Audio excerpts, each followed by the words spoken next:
Okay, सो पहले biography पर आ जाते हैं सिकंदर मिर्जा की। ठीक है, बर्थ और डेथ आपके सामने है सिकंदर मिर्जा की।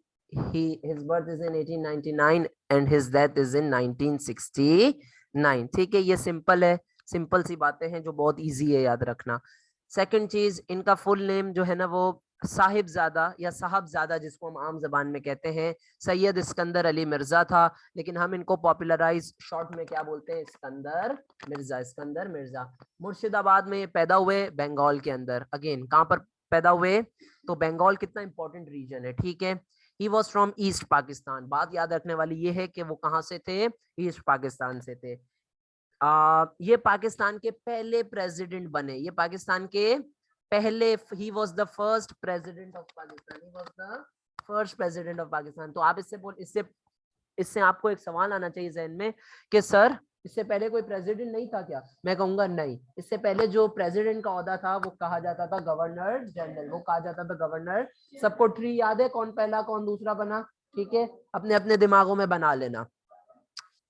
इनके पास एक्सपीरियंस था मिलिट्री के अंदर, जिस तरह अयूब खान के पास हम आगे चल के देखेंगे एक्सपीरियंस था। इन्होंने ब्रिटिश इंडियन आर्मी में सर्विस दी थी। कहां पर बेटा सर्विस दी थी? British Indian army.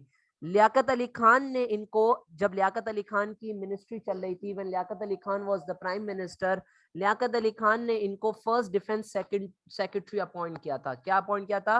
First defence secretary of Pakistan, first defence secretary of Pakistan, first defence secretary of Pakistan. Again 2 बार शादी की थी। ठीक है, इंपॉर्टेंट है बताना। ठीक है, बंगाली बहुत अच्छी बोलते थे, इन्होंने कई स्पीचेस बंगाली के अंदर दी हैं। ठीक है, चूंकि ईस्ट पाकिस्तान से ताल्लुक था तो बंगाली आती है। ठीक है, मलिक गुलाम मोहम्मद के बारे में मैंने आपको बताया था कि जब उन्होंने नई कैबिनेट बनाई थी, जब 5 नॉन असेंबली मेंबर्स लिए थे, उनमें एक अयूब खान था और एक जो है वो, बोले भाई कौन थे दूसरे? Sikandar Mirza. Does that make sense? वो मौलवी तमीजुद्दीन वाला पूरी वो याद है ना बैकग्राउंड? ठीक है, एमजीएम का मतलब मलिक गुलाम मोहम्मद। 1954 से ये ईस्ट पाकिस्तान के क्या थे? He was the governor of east Pakistan, he was the governor of east Pakistan. Governor general कब बने? 1955 में। बेटा कब बने?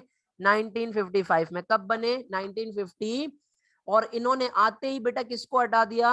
मोहम्मद अली बोगरा को। मोहम्मद अली बोगरा को। मोहम्मद अली बोगरा कौन था बेटा? He was the prime minister, he was the prime. बेटा एम्बेसडर पहले थे, फिर प्राइम मिनिस्टर बने, फिर एम्बेसडर, लेकिन फिर जब कैबिनेट चेंज की थी मलिक गुलाम मोहम्मद ने, तो मैंने आपको बताया था हत्ता के इन्होंने 5 नॉन ऑफिशियल लाए थे, लेकिन मोहम्मद अली बोगरा को प्राइम मिनिस्टर, क्योंकि अब मोहम्मद अली बोगरा की असेंबली में बंदे बैठे हुए नहीं थे कि वो 15 मिनट में बुला के सारा जो है ना वो कल्टी कर देता। ठीक है, डज दैट मेक सेंस? और देखें अब इनको क्या बना दिया, जैसा कि अभी मैंने 2 सेकंड पहले कहा, इनको दोबारा क्या बना दिया गया? Ambassador to the USA. कोई मसला यहां तक? Does that make sense? Sure? ठीक है, इन्होंने प्राइम मिनिस्टर बेटा किसको बनाया? चौधरी मोहम्मद अली को। किसको बनाया? चौधरी मोहम्मद अली। किसको बनाया? चौधरी मोहम्मद अली। ठीक है, और चौधरी मोहम्मद अली को जोर जबरदस्ती जोर लगाकर बोला कि आप जो है वो कॉन्स्टिट्यूशन के लिए काम करें, आप जो है वो कॉन्स्टिट्यूशन के लिए काम। कौन मुझे बताएगा अब तक पाकिस्तान के कितने कॉन्स्टिट्यूशन बन चुके हैं? 2। शाबाश, रिदा बोलती है 2। हाँ ईशल, 2। और कौन बताएगा? इतनी रख के चमाड़े मारूंगा, शर्म आ रही है तुम लोगों को? एक भी कॉन्स्टिट्यूशन नहीं है पाकिस्तान के पास। 1956 से पहले कौन सा कॉन्स्टिट्यूशन है? सिर्फ रिकमेंडेशन चल रही है। किसकी? Basic principles committee. किसकी चल रही है? बेसिक प्रिंसिपल्स कमेटी की। बेवकूफ जी, अब नहीं। वाह, देखो इसका मतलब क्या है, इसको पुराने लेक्चर याद। मैंने आपको बताया था कि जो बेसिक प्रिंसिपल्स कमेटी की रिपोर्ट थी उसका एक एडवांटेज ये था कि अब हमें 1935 या इंडिपेंडेंस एक्ट पर जाने की जरूरत नहीं है। ठीक है, करो लेकिन हल थोड़ा कम। ठीक है, समझ आ गई बात? चले आए 1956 के कॉन्स्टिट्यूशन पर आए, सब लिखें फर्स्ट कॉन्स्टिट्यूशन ऑफ पाकिस्तान। और बेटा किसने बनाया ये फर्स्ट कॉन्स्टिट्यूशन? किसकी मिनिस्ट्री में बना? सिकंदर मिर्जा। किसकी? सिकंदर मिर्जा। सिकंदर मिर्जा भी कहते हैं बहुत सारे लोग इसको। ठीक है, कोई मसला यहाँ तक? 1956 फर्स्ट कॉन्स्टिट्यूशन, ये बहुत बड़ी अचीवमेंट है किसके बेटा? टेन्योर की, Sikandar of the tenure of Sikandar Mirza. Achievement of the, जागते रहो मेरे साथ साथ लिखते भी रहो। Achievement of the tenure of Sikandar Mirza, achievement of the tenure of Sikandar Mirza. कोई मसला? कोई सवाल है बायोग्राफी के ऊपर? नहीं? कॉन्स्टिट्यूशन शुरू करूं? सब क्लियर है? ठीक है। देखें अब जरा कॉन्स्टिट्यूशन के बारे में, पहले तुम लोगों को थोड़ा सा बैकग्राउंड देता हूं, फिर इसका स्ट्रक्चर्स वगैरह हर चीज समझाता हूं। मलिक गुलाम मोहम्मद के आखिरी दिनों में कॉन्स्टिट्यूएंट असेंबली के इलेक्शंस हुए। मलिक गुलाम मोहम्मद के आखिरी के दिनों में कॉन्स्टिट्यूएंट असेंबली के इलेक्शंस हुए। ठीक है, ये जो असेंबली है इन्होंने अपना first constitution February 29 Feb right 1956 को दिया। कब दिया? 1956 को। अब कोई बच्चा ये सवाल आ रहा है किसी के जहन में कि सर अचानक से मलिक गुलाम मोहम्मद कहां से आ गए? नहीं आ रहा। क्यों? क्योंकि अभी ये कंटिन्यूएशन में हिस्ट्री चली है ना, सिकंदर मिर्जा अपॉइंट तो हो गए, लेकिन मलिक गुलाम मोहम्मद ने अपने जब यानी इसका जो 1955 के एंड में मलिक गुलाम मोहम्मद ने कॉन्स्टिट्यूएंट असेंबली के इलेक्शंस करवा दिए थे और assembly almost was constituent assembly was almost ready to make a new constitution. तो सिकंदर मिर्जा जब आए तो उन्होंने चौधरी मोहम्मद अली को अपॉइंट किया एज प्राइम मिनिस्टर और बोला कॉन्स्टिट्यूएंट असेंबली को प्रेशराइज करो कि कॉन्स्टिट्यूशन बने। समझ गए बात? Are you getting it? समझ आ रही है बात? अंसफ, आर यू ऑल राइट? ठीक है, ठीक है।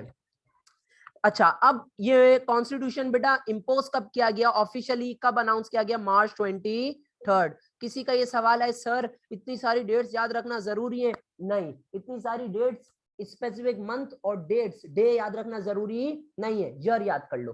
कॉन्स्टिट्यूशन पहला कब बना? 1950। तुमसे ये कोई नहीं पूछेगा इंपोज कब हुआ, तो तुम लोग बताओ भाई मार्च के अंदर हुआ। समझ गए बात? ये लेकिन जरूर पूछेंगे कि बना कब? 1950। अगर किसी ने ये बेवकूफ कर दी कि जिया ने बनाया तो फिर उसको एग्जामिनर बना देगा। ठीक है, कोई मसला यहाँ तक? अब इस कॉन्स्टिट्यूशन को समझो, अब इस कॉन्स्टिट्यूशन को समझो कि ये कॉन्स्टिट्यूशन कह क्या रहा है। ठीक है बेटा, सबसे ऊपर आप देखें कौन आ रहा है? सबसे ऊपर प्रेसिडेंट है। सबसे ऊपर कौन है? इससे आसान करके कहीं और तुम्हें नहीं मिलेगा, याद कर लो।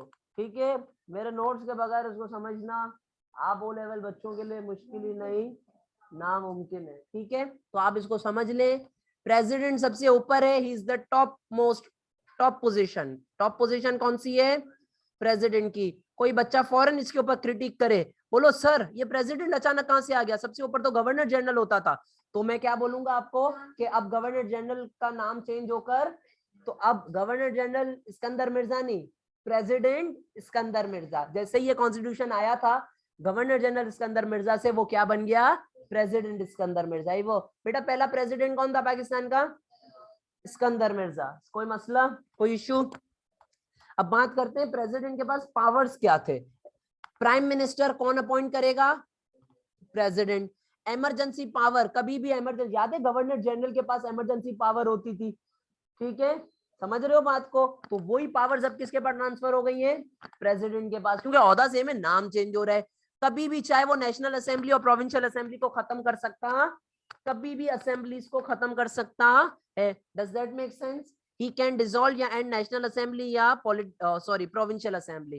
बेटा प्रेसिडेंट सबसे ऊपर की पोजीशन है, न्यूली क्रिएटेड ओहदा है, ऑलमोस्ट सेम पावर्स हैं जो गवर्नर जनरल के पास होती थी। पावर्स क्या क्या है? प्राइम मिनिस्टर ये चूज करेगा, इमरजेंसी पावर्स होंगी, कभी भी बोलेगा असेंबलीज डिसॉल्व कर सकता है, करनी होंगी कर देगा, हालात खराब हो गए मुल्क के तो ये प्रेसिडेंट के पास ये इख्तियार है। कोई मसला? रिस्ट्रिक्शन क्या होंगी? लिमिटेशंस। रिस्ट्रिक्शंस का क्या मतलब होता है? लिमिटेशंस। इस ओहदे पर इनफाइनाइट पावर तो नहीं होगी ना, कुछ लिमिटेशंस होंगी। पहली लिमिटेशन मुसलमान होना चाहिए, दूसरा 40 साल का बुढ़ा होना चाहिए उससे बड़ा। प्राइम मिनिस्टर जो है, अच्छा ये प्राइम मिनिस्टर चूज तो अपनी मर्जी से कर सकता है, लेकिन प्राइम मिनिस्टर किसका पार्ट होना चाहिए? नेशनल असेंबली का। आप देख रहे हो गेम किस तरह चल रहा है, पॉलिटिक्स किस तरह शेप हो रही है कि जो प्राइम मिनिस्टर है बल्ले तू ले आ प्रेसिडेंट, लेकिन घर से नहीं लाना, चाचा मामा को उठा के नेशनल असेंबली वालों में से चूज करो। समझ रहे हो बात को? तो ये एक रिस्ट्रिक्शन थी। इसी तरीके से नेशनल असेंबली को तू डिसॉल्व तो कर सकता है, लेकिन अगर प्राइम मिनिस्टर अड़ी डाल दे, अड़ी का मतलब रुकावट डाल दे कि क्यों कर रहे हो, बैठ के बात करते हैं, तो प्रेसिडेंट थोड़ा बहुत उसको ढीला होना पड़ता है। Does that make sense? ये पावर्स हैं और ये रिस्ट्रिक्शंस हैं, ये पावर्स हैं और ये रिस्ट्रिक्शंस हैं। सर पूछा जाएगा सवाल, हमें याद करने की जरूरत है? नहीं। हमें याद करने की जरूरत है? नहीं। क्यों समझा रहा हूं? आप बड़े फारिग हो? नहीं, कोई फारिग नहीं हूं, समझा इसलिए रहा हूं क्योंकि इसके ऊपर क्रिटिसिज्म करने आना चाहिए तुम्हें, तुम्हें चेंजेस पता होनी चाहिए। जैसे गवर्नर जनरल का ओहदा किसमें चले गया, समझ गए बात को? तो ये सारी चीजें तुम्हें तब आएंगी जब तुम्हें ये पता चलेगा, और गवर्नमेंट स्ट्रक्चर तुम्हें पता होना चाहिए कि टॉप पे कौन है और नीचे पे कौन रहा। समझ गए बात को? Okay, let's move on. Prime minister is the second position, prime minister is the second position. बोले prime minister is the second position. बेटा सब बोलो, पावर क्या है प्राइम मिनिस्टर के पास? कैबिनेट चूज करेगा। कहां से चूज करेगा? रिस्ट्रिक्शन क्या होगी इस पावर की? नेशनल असेंबली से। कहां से आएगी? नेशनल असेंबली से। कहां से आएगी? सुनो, ढीला करके सुनो इसको। प्रेसिडेंट सबसे ऊपर है, प्रेसिडेंट क्या चूज करेगा? Prime minister. प्राइम मिनिस्टर क्या चूज करेगा? कैबिनेट। प्रेसिडेंट जो चूज करेगा प्राइम मिनिस्टर, वो प्राइम मिनिस्टर कहां से आना चाहिए? नेशनल असेंबली से। नेशनल, अब जो प्राइम मिनिस्टर है वो अपनी कैबिनेट जब चूज करेगा वो कहां से आनी चाहिए? इमरान खान जब कैबिनेट अपनी बनाएगा, टीम 8-10 लोगों की, वो कहां से आनी चाहिए? एग्जांपल दे रहा हूँ, नेशनल असेंबली से। सबको समझ आ गए बात? किसी को कोई मसला है? तक are we all on same page? Let's move on. अब कैबिनेट जो है वो दो हिस्सों में डिवाइडेड है। कैबिनेट जो है वो दो हिस्सों में डिवाइडेड है। कौन सी असेंबलीज बेटा बोलो? नेशनल असेंबलीज और प्रोविंशियल असेंबली। नेशनल असेंबली और प्रोविंशियल असेंबली। नेशनल असेंबली में बेटा कितने लोग होंगे? 300 लोग होंगे। बेटा कितने लोग होंगे? 300 लोग। कितने मेंबर्स? 300 मेंबर्स। नेशनल असेंबली में कितने मेंबर्स? 300 मेंबर्स। ये प्रपोजल्स हैं इस कॉन्स्टिट्यूशन के, ठीक है। प्रोविंशियल असेंबली का क्या सीन होगा बेटा? प्रोविंशियल असेंबली का बोलो क्या सीन होगा? दो असेंबलीज होंगी। कितनी होंगी? दो असेंबलीज। आज हमारे पास कितनी असेंबलीज है? सिंध की अलग असेंबली है, सिंध असेंबली, पंजाब असेंबली, केपीके, ये इस तरीके से। तो आप बोलो सर इस वक्त दो असेंबलीज होंगी प्रोविंशियल लेवल पे, ये कॉन्स्टिट्यूशन ये क्या बात कर रहे हैं? ये क्या बात हो गई? हमारे पास ईस्ट और वेस्ट का तो कॉन्सेप्ट नहीं है ना। हमारे पास 5 प्रोविंसेस थे ना, सिंध, पंजाब, बलूचिस्तान, एनडब्ल्यूएफपी और बंगाल यानी ईस्ट पाकिस्तान, यही था ना। तो 5 प्रोविंशियल असेंबलीज होनी चाहिए, दो क्यों होंगी सर ईस्ट और वेस्ट की? उस वक्त कौन बताएगा? नहीं, क्योंकि इस्कंदर मिर्जा ने एक चीज की थी। क्या किया था? मेरा आर्ग्यूमेंट सबको समझ आ रहा है?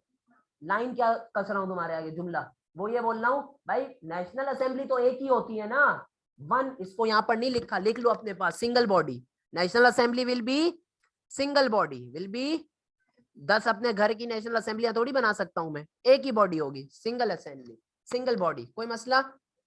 कोई मसला? प्रोविंशियल असेंबली तो जितने प्रोविंस, हर सूबे की अपनी एक असेंबली होगी, हर सूबे की अपनी एक असेंबली होगी। बोलो बोलो क्यों दो यहाँ पर ईस्ट एंड वेस्ट पाकिस्तान दो क्यों है? क्योंकि इस्कंदर मिर्जा ने एक चीज लॉन्च की थी। कौन सी स्कीम? One unit scheme. क्या लॉन्च किया था? One unit. यानी उसने बोला वेस्ट पाकिस्तान एक यूनिट है, ईस्ट पाकिस्तान, उसने पूरे वेस्ट पाकिस्तान को एक प्रोविंस बना दिया। समझ गए बात? अभी हम थोड़ी देर में इसका जिक्र करेंगे, ठीक है। कोई मसला यहाँ तक? तो अच्छा, अब ये जो कैबिनेट है आपका, ये दो असेंबलीज में डिवाइडेड है बेटा। कौन सी? नेशनल असेंबली और प्रोविंशियल असेंबली। नेशनल असेंबली आपको पावर्स और रिस्ट्रिक्शंस यहाँ पे लिख दिए गए हैं। एडवाइजरी, एडवाइस करेंगे ये प्रेसिडेंट को, प्राइम मिनिस्टर्स को, और रिस्ट्रिक्शन अनफॉर्चुनेटली ये कि एडवाइजरी रोल है इनका। कोई इशू यहाँ तक? कोई मसला यहाँ तक? नहीं? अच्छा जी, आगे चले। अब इस कॉन्स्टिट्यूशन के सक्सेसेस देखते हैं और इस कॉन्स्टिट्यूशन के फेलियर्स देखते हैं। आ जाओ भाई, इस कॉन्स्टिट्यूशन के सक्सेसेस देखते हैं, ये इंपॉर्टेंट है। सही है, अगर मैं तुम लोगों से 10 मार्क में भी सवाल कर लूं, to what extent was Iskandar Mirza successful in establishing a constitution of Pakistan? वैसे इतना तो डीप में सवाल नहीं आता, लेकिन अगर ऐसे ही पूछ लूं मैं तुमसे तो खैर बहरहाल। सो हम डिस्कस करते हैं कि क्या बेटा सक्सेसेस हैं और क्या। पहला सक्सेस तो बहुत आसान है, सब एग्री करेंगे, बोलेंगे कि सर इसको स्किप कर दो, हाँ के ना?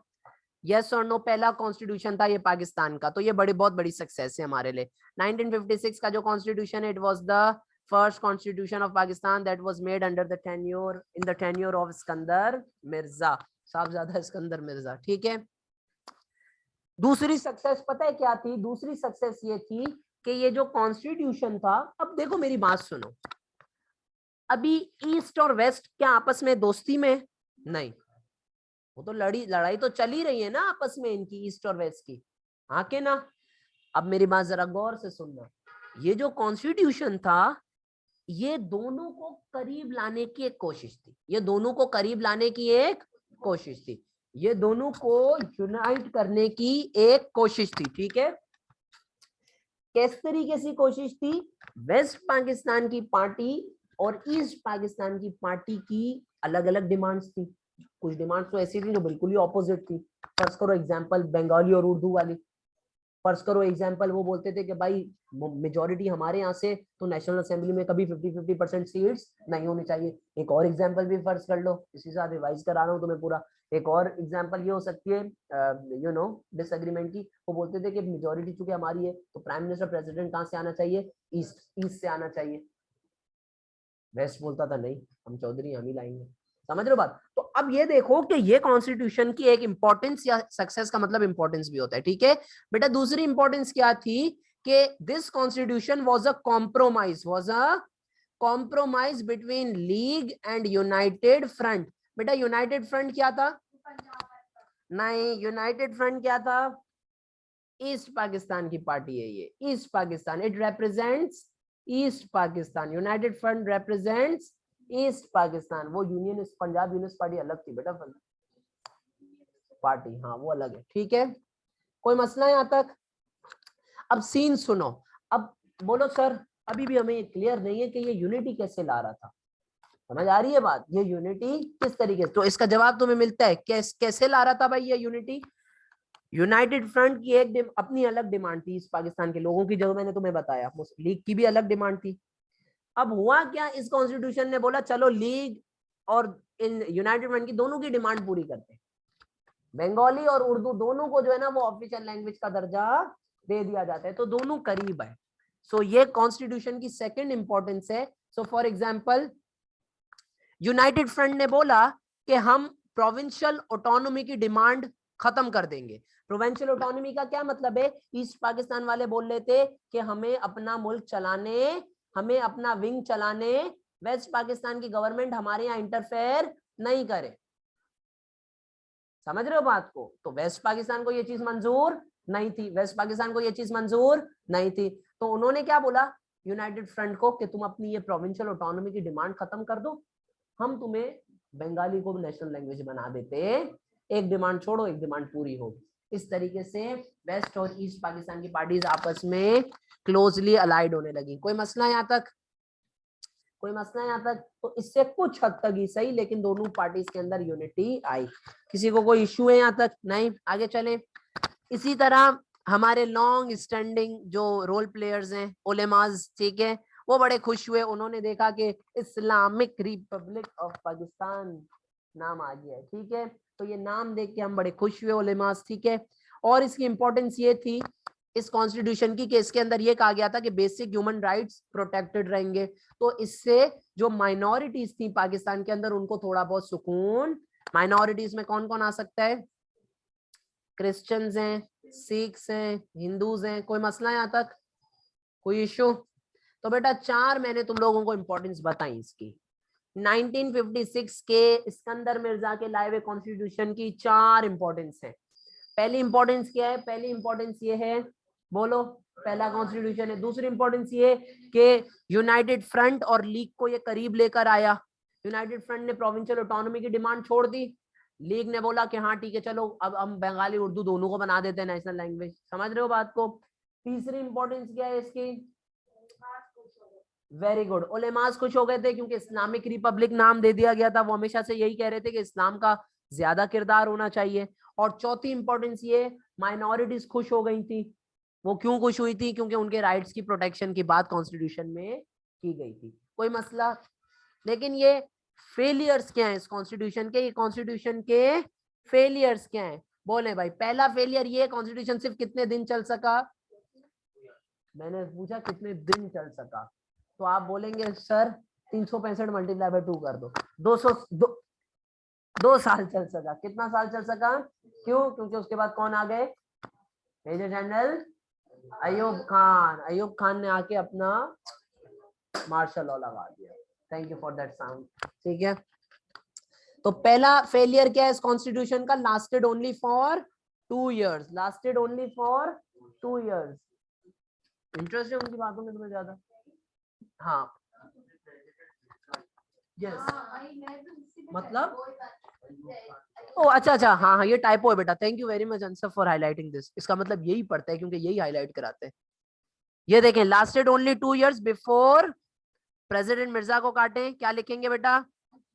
Before Ayub Khan declared martial law. समझ गए बात को? बोला मैंने अयूब खान ही था, ठीक है, टाइपो यहाँ पर। इसी तरीके से माइनॉरिटीज नाराज थी। क्यों माइनॉरिटीज नाराज थी? क्योंकि एक रिस्ट्रिक्शन ये थी कि हाई पोस्ट मुसलमानों को मिलनी चाहिए। तो उन्होंने बोला हम तो कभी प्रेसिडेंट प्राइम मिनिस्टर बनी, तो जो माइनॉरिटीज थी उन्हें ऐसा फील हुआ कि we are subaltern, we are marginalized. Subaltern यहाँ पर मैंने लिखा नहीं है, लिख लो, SUBALTERN। ये लफ्ज इस्तेमाल करोगे तो घुटने पे आ जाएगा एग्जाम में, ठीक है। सबऑल्टर्न, SUBALTERN, सबऑल्टर्न का मतलब होता है मार्जिनलाइज्ड। सबको समझ आ गया? आज कुछ इंटेलिजेंट जीनियस लोगों को मैंने कहा कि भाई तुम ऑनलाइन ले लो, तो भी उनको होश ही नहीं है। तबियत, टेस्ट जब मैं रखता हूँ ना तब तबियत अच्छी अच्छों की खराब हो जाती है।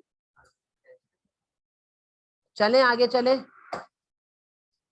कोई मसला है यहाँ तक? नहीं, पक्की बात है। चले अब आते हैं 1 मिनट पॉज करते हैं, फिर 1 मिनट पॉलिसी पर आते हैं।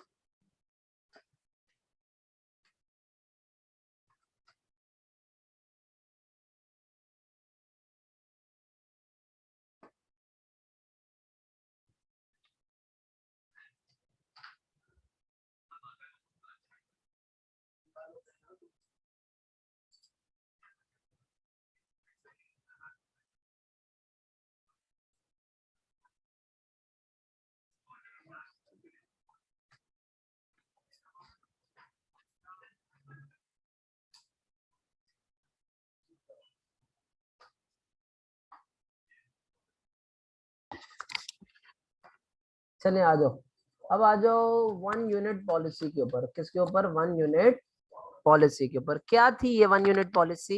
इसको 1 यूनिट स्कीम भी क्या कहते? इसको 1 यूनिट स्कीम भी कहते हैं। क्या कहते हैं? 1 यूनिट स्कीम, 1 यूनिट स्कीम, ठीक है। अब जरा सुने इसको गौर से। 1954 के अंदर मोहम्मद अली बोगरा, 1954 के अंदर मोहम्मद अली बोगरा ने ये सजेस्ट किया कि हमें वेस्ट पाकिस्तान के चारों प्रोविंसेस को मिलकर मिलाकर एक प्रोविंस बना देना चाहिए। क्या बना देना चाहिए? एक प्रोविंस बना देना चाहिए। हमें वेस्ट पाकिस्तान के सारे प्रोविंसेस को मिलाकर एक प्रोविंस बना देना चाहिए। Does that make sense? तो ये सजेशन दिया गया था मोहम्मद अली बोगरा की तरफ से, और इम्प्लीमेंट कराया इसको किसने? सिकंदर। तो अक्सर मैं इसको बच्चों को ये बोलता हूँ, इसको इस तरीके से आप याद रख सकते हो, word of Bogra and art of Mirza, ठीक है। सजेशन देने वाला मोहम्मद अली बोगरा था, काम करके दिखाने वाला सिकंदर। मुझे बताओ सिकंदर मिर्जा के अंदर यानी टेन्योर के अंदर मोहम्मद अली बोगरा के पास अभी इस वक्त क्या पोस्ट है बेटा?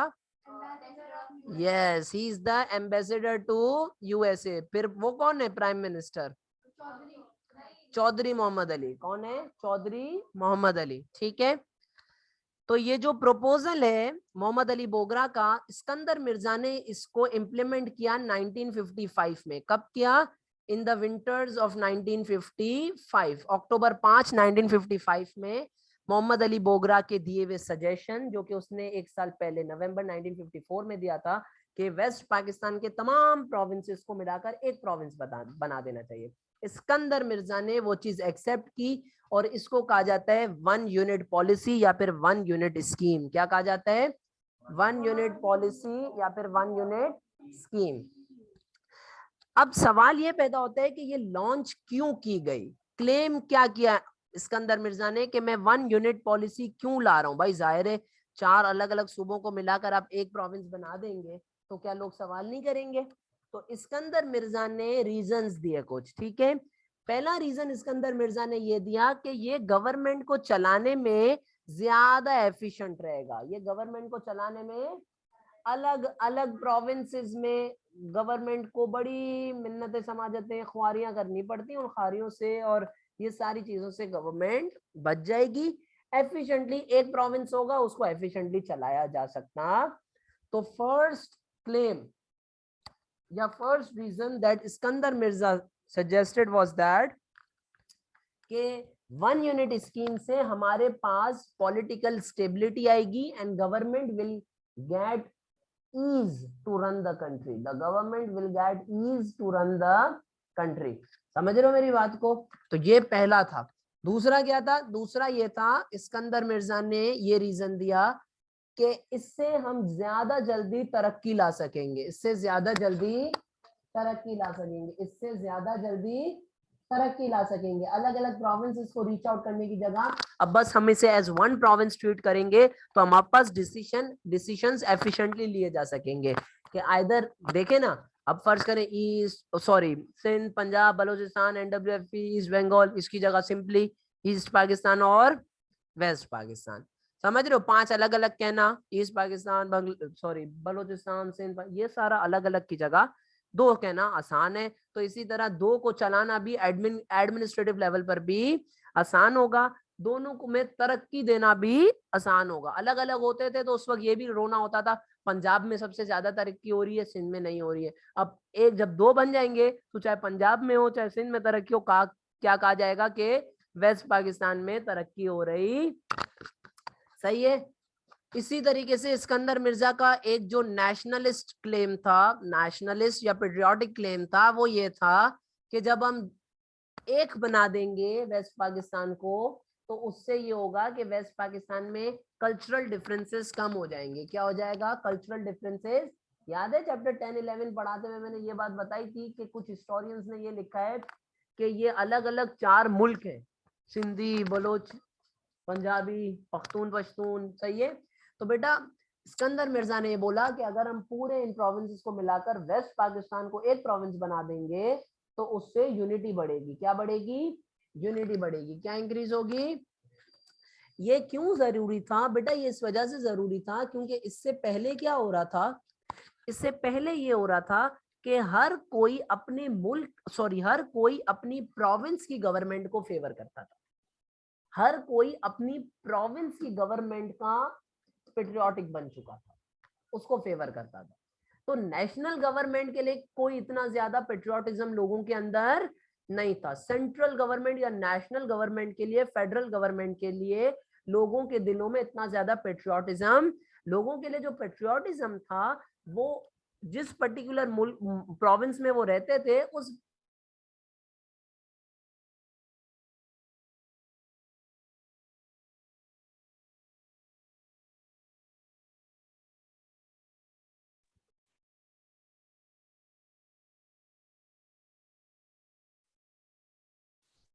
ठीक है। चले आगे चलो। ठीक है। तो ये जो है वो सिकंदर मिर्जा के क्लेम थे जो इसने बोला कि भाई मैं इस वजह से जो है ना वो 1 यूनिट पॉलिसी जो है ना वो चला रहा हूं। अब 1 यूनिट पॉलिसी के ऊपर क्रिटिसिज्म क्या है? ठीक है, क्रिटिसिज्म या फिर इसके फेलियर्स, क्रिटिसिज्म या फिर इसके फेलियर्स। ठीक है। अब जरा सुने, लोगों ने कहा कि ये जो सिकंदर मिर्जा क्लेम कर रहा है ये सिर्फ मंजन बेच रहा है। क्या कर रहा है? मंजन बेच रहा है। पूछे क्यों? हकीकत में लोगों ने बोला ईस्ट, मैंने आपको पहले इस चीज का जिक्र किया था कि ईस्ट पाकिस्तान के अंदर 10 मिलियन लोग ज्यादा थे in comparison to west Pakistan. तो जाहिर है जब नेशनल असेंबली में बात आएगी मेजोरिटी की तो कहां की मेजोरिटी आगे आएगी? ईस्ट पाकिस्तान की। अब वेस्ट पाकिस्तान 4 हिस्सों में डिवाइडेड है, तो उनकी तो कभी मेजोरिटी बनी, सिंध कभी उसको सपोर्ट नहीं करेगा, वो कभी उसको। तो लोगों ने ये बोला कि ईस्ट पाकिस्तान को नेशनल असेंबली में मेजोरिटी नहीं मिले, इस वजह से सिकंदर मिर्जा ने बाकी के 4 प्रोविंसेस को एक कर दिया ताकि नेशनल असेंबली में 50-50 का रेशियो बन। अगर अलग अलग प्रोविंसेस होते, 10% सिंध, 5% पंजाब, 60% फलाना, और ईस्ट पाकिस्तान आगे होता सबसे। समझ रहे हैं आप बात को? लेकिन अगर इन 4 को एक कर दिया जाए तो 50-50 बन सकता है। तो इस वजह से लोगों ने क्रिटिसाइज किया कि ये कोई यूनिटी के लिए नहीं निकाला है। असल ड्रामा ये है कि वेस्ट पाकिस्तान लोग चाहते ही नहीं है, वेस्ट पाकिस्तान की गवर्नमेंट चाहती नहीं है कि ईस्ट पाकिस्तान को नेशनल असेंबली में मेजोरिटी मिले। In order to minimize the impact of the east Pakistan in national assembly, Iskandar Mirza launched this one unit scheme so that it can cater या counter the East Pakistan majority on National Assembly। समझ रहे हो बात को? हमें देनी ही नहीं है ईस्ट पाकिस्तान को मेजोरिटी नेशनल असेंबली में, तो अब उसके लिए हम कुछ भी करेंगे, चाहे हमें क्यों ना 1 यूनिट स्कीम निकालनी पड़े। पहला क्रिटिसिज्म ये है। कोई मसला यहाँ तक? कोई इश्यू यहाँ तक? नहीं। अच्छा, ये क्रिटिसिज्म किसने दिया होगा? वेस्ट पाकिस्तान के लोगों ने या ईस्ट पाकिस्तान के?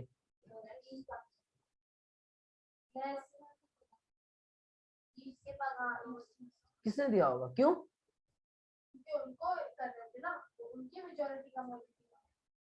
ईस्ट पाकिस्तान से आया होगा ना भाई। ईस्ट पाकिस्तान के लोगों ने बोला है वेस्ट पाकिस्तान वाले जानबूझ के 1 यूनिट स्कीम निकालिए ताकि हमारी मेजोरिटी।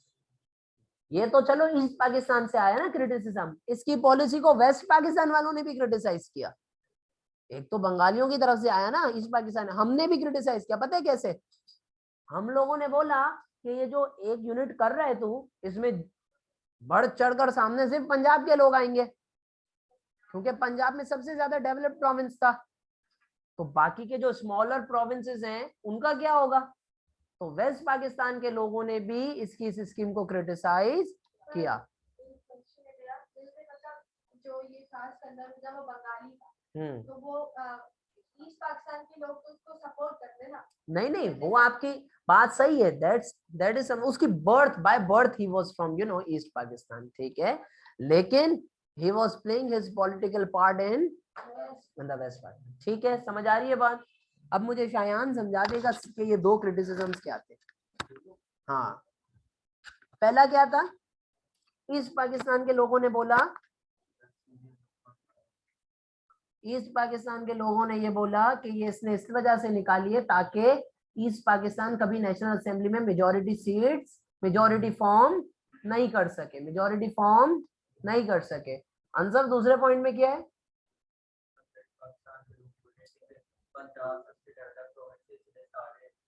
सारे जो 1 यूनिट स्कीम जब बनाई है तो असेंबली में सारे जो अपॉइंटीज होंगे वो कहां से आएंगे?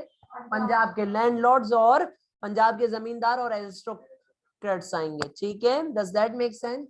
तो ये इसकी 1 यूनिट पॉलिसी के ऊपर 4 मार्क का सवाल आता है, what was the 1 unit scheme. समझ रहे हो बात को? तो उसमें तुम्हें ये बताना होगा कि ये थी क्या।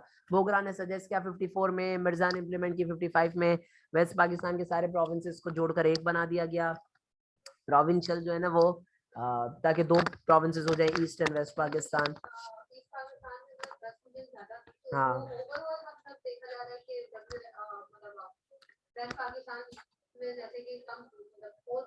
ओवरऑल पॉपुलेशन की बात हो रही है ये, सही है। तो जहां से मेजोरिटी होगी वहीं पर जो है ना वो वहां से वोट ज्यादा पड़ेंगे आपको।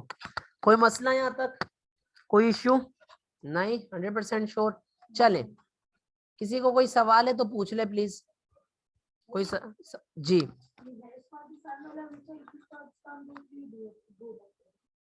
क्योंकि वो एक तरीके से ये होता था मार्जिनलाइज समझा, अजलाफ और अशराफ, मैंने आपको बताया था ना, अशरफ और अजलाफ वाला, कि वो समझते थे बंगाली जो है पार्टीशन के प्रॉब्लम्स पढ़ाते, हाँ, वो ईस्ट एंड वेस्ट के डिफरेंसेस पढ़ाते हुए ये बताया था, ये समझते थे कि वो अशरफ, हम अशरफ हैं, वो अजलाफ हैं, और हम अजलाफ हैं, वो यानी हाई स्टेटस वाले और लो स्टेटस वाले। तो ईस्ट पाकिस्तान के लोगों को समझा जाता था ये 2 नंबरी मुसलमान है, ठीक है, ये प्योर नहीं है, ठीक है।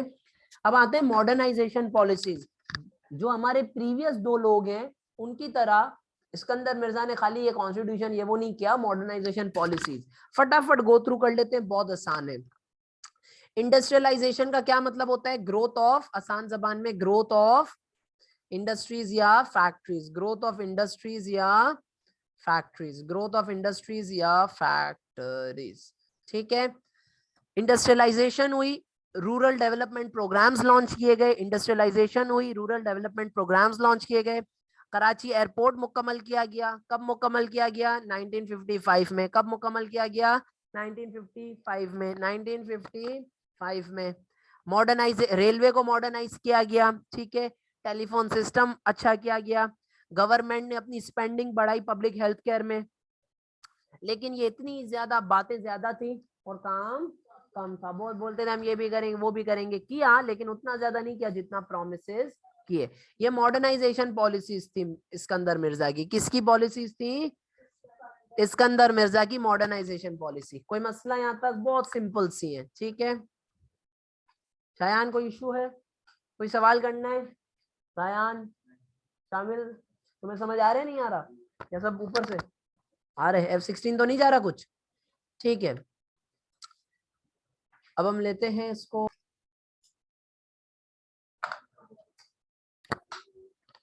अच्छा, अब जरा सुने। 1947 से ईस्ट पाकिस्तान को जो है वो वेस्ट पाकिस्तान का एक इक्वल विंग माना नहीं जाता था। उसको बुरे तरीके से ईस्ट पाकिस्तानी लोगों को ट्रीट किया जाता था, ठीक है। ईस्ट पाकिस्तान के जो लोग थे वो पहले से जो है ना वो तंग थे, उनका दिल टूटा हुआ था because of the government of west Pakistan. उनको राइट्स नहीं मिलते थे तो दे वर डिसहार्टेंड, ठीक है, they were not happy with their daily lives, ठीक है। सिकंदर मिर्जा की मिनिस्ट्री के अंदर बहुत सीवियर किस्म के फूड शॉर्टेजेस, फेमाइन्स या ड्राउट्स वगैरह जो है वो चल रहे थे ईस्ट पाकिस्तान में। फ्लड्स आए हुए थे, so the east Pakistan was suffering from natural calamities, ठीक है। बहुत सारी नेचुरल कैलामिटीज जो है वो स्ट्रक किया हुआ था उन्होंने ईस्ट पाकिस्तान को। हुआ क्या, जब ये हालात हुए तो प्राइम मिनिस्टर चौधरी मोहम्मद अली, उन्होंने सिकंदर मिर्जा को कहा कि मैं इस तरीके से रूल करने में इंटरेस्टेड नहीं हूं। क्यों? क्योंकि जो अवाम है वो मुझसे नाखुश है, तो मैं जो है वो रिजाइन कर रहा हूं। चौधरी मोहम्मद अली ने रिजाइन कर दिया सितंबर 12, 1956 को। सो इन 1956 चौधरी मोहम्मद अली रिजाइन।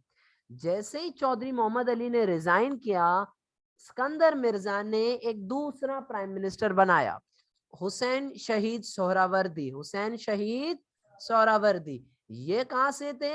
हुसैन शहीद सोहरावर्दी का ताल्लुक ईस्ट पाकिस्तान से था। कहां से था? ईस्ट पाकिस्तान से। अब देखें, ईस्ट पाकिस्तान के से इतनी बड़ी पोस्ट मिली है।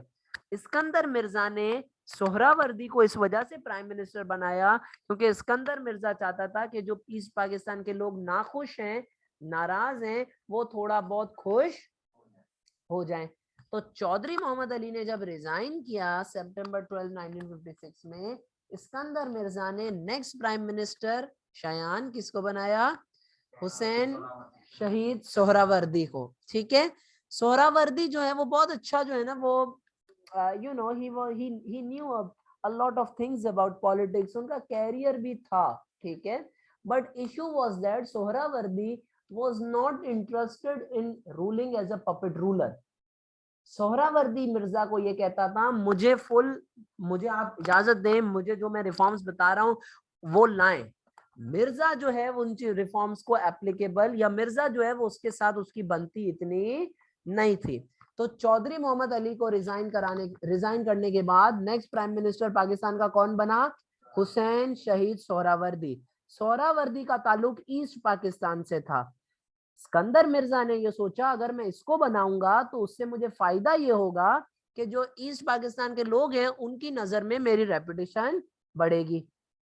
लेकिन Suhrawardy was not interested in becoming a puppet ruler, ठीक है। सोहरावर्दी बार बार सिकंदर मिर्जा को प्रेस करता था कि मुझे और पावर दो, मुझे रिफॉर्म्स निकालने और उनको अप्लाई करने की पावर। मिर्जा जो है वो उसको, सिकंदर मिर्जा उसको वो पावर तो हुआ क्या, इस्कंदर मिर्जा ने हुसैन शहीद सोहरावर्दी को डिसमिस कर दिया। इस्कंदर मिर्जा ने हुसैन शहीद सोहरावर्दी को डिसमिस कर दिया ऑफिस से। जब ऑफिस से उसको डिसमिस किया तो सोहरावर्दी जो था उसने बोला चलो असेंबली में वोट करते, देखते हैं कि कौन जीतता है। समझे बात? इस्कंदर मिर्जा को पता था कि नेशनल असेंबली में अगर वोट ऑफ कॉन्फिडेंस लिया गया तो मैं जीत नहीं पाऊंगा, क्योंकि हालात भी इतने खराब हो चुके थे। तो उसने वो वोट लेने वाले स्कीम को जो है वो रिजेक्ट। तो एक मैंने आपको ये बात बताई कि सोहरावर्दी कितना खुद के ऊपर जो है ना वो उसको ट्रस्ट था।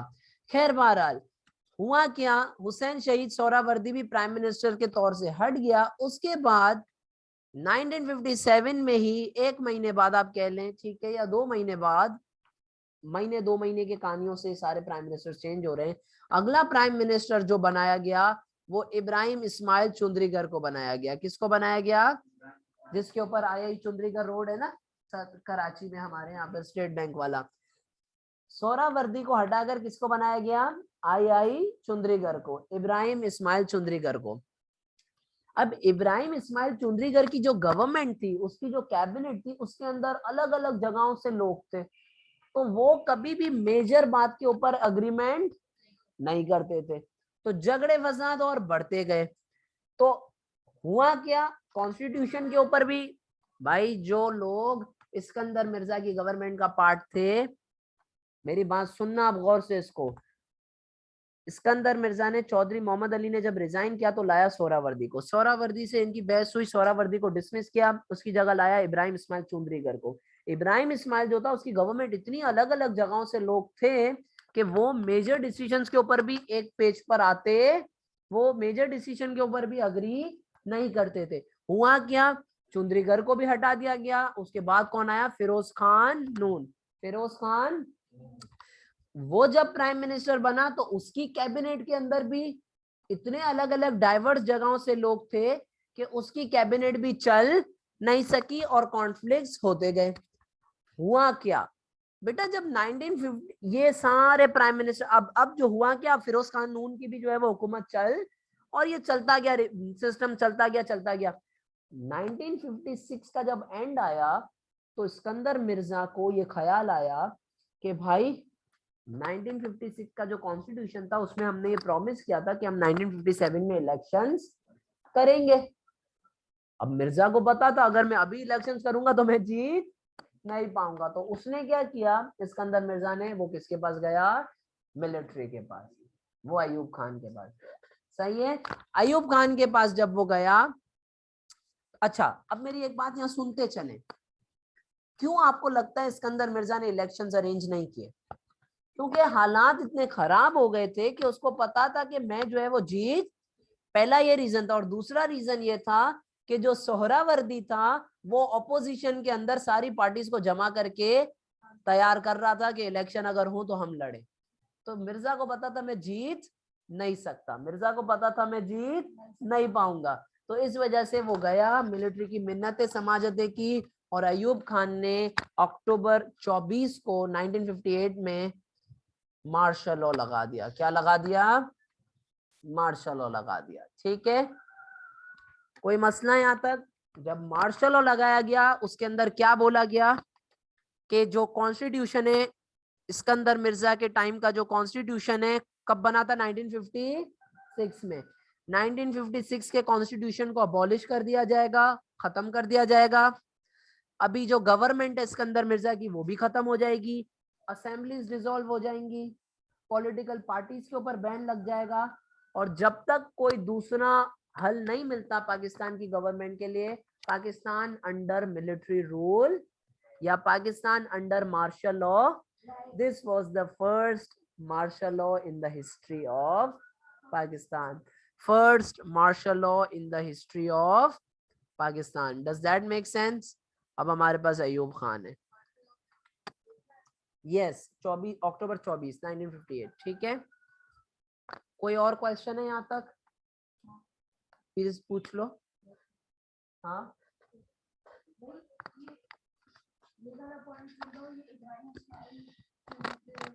चुंद्रीगर, हाँ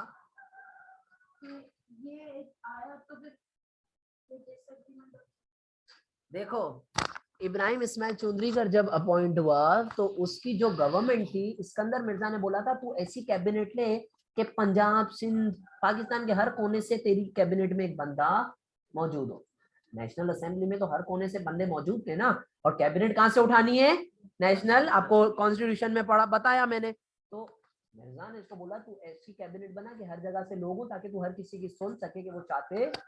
तो जब बात करने बैठते वो किसी चीज पे एग्री, उसकी जो कैबिनेट थी वो तो आधे लोग बोलते थे 1 यूनिट को खत्म करो, आधे लोग बोलते थे 1 यूनिट को चलाओ, आधे लोग बोलते थे कि हमें 1952 का 1956 का कॉन्स्टिट्यूशन नहीं चाहिए, आधे बोलते थे चाहिए।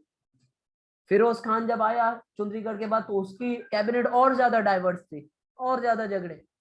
तो मिर्जा समझता था इससे मसले का हल निकलेगा कि हम सबकी वॉइस सुनेंगे, लेकिन हकीकत में और जो है ना वो डिसएग्रीमेंट्स बढ़ते गए। Does that make sense? Ayub Khan को मलिक गुलाम मोहम्मद ऑफर करता वो, लेकिन वो ये कहता था कि मिलिट्री रूल लाने की पाकिस्तान में जरूरत, डेमोक्रेसी सही है पाकिस्तान के लिए। सॉरी नहीं, आप मिलिट्री जब भी आती है बेटा वो मार्शल लॉ लेके आती है, मिलिट्री नॉर्मल रूल नहीं करती। अभी अयूब खान के उसमें टेन्योर में हम देखेंगे कि अयूब खान ने किस तरह खुद को एज डेमोक्रेटिक बंदा शो करने की कोशिश की through the basic democracies of 1959, but at the end of the day we know कि वो मिलिट्री रूल था। और कोई क्वेश्चन?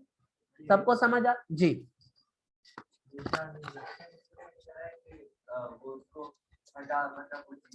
मिर्जा ने इस वजह से इलेक्शंस नहीं कराए, उसको पता था कि उसकी बदनामी, इतना अनपॉपुलर हो चुका है वो कि वो जीतेगा। और दूसरा रीजन ये था, जो सोहरावर्दी था, ठीक है, जिसको इसने चौधरी मोहम्मद अली की जगह प्राइम मिनिस्टर लाया था और फिर हटाया था, डिसमिस किया था, वो तैयारी कर रहा था कि बस इलेक्शंस हो, सारी ऑपोजिशन पार्टीज को वो जमा कर रहा था जितनी पॉसिबल हो सक रही थी कि मैं जो है ना वो लड़ू इलेक्शंस। और सिकंदर मिर्जा कौन हट गया? वैसे भी हट गया, वो बात तो सही है, लेकिन वो ये चाहता था मैं ऑपोजिशन के हाथ। अच्छा, वो ये चाह रहा था कि अयूब की मैं मदद लेके थोड़ा सेटल करूं फिर मैं आ जाऊंगा, लेकिन ऐसा हुआ नहीं, अनफॉर्चुनेटली ऐसा हुआ नहीं। किसी को कोई क्वेश्चन है और कोई सवाल है? नहीं।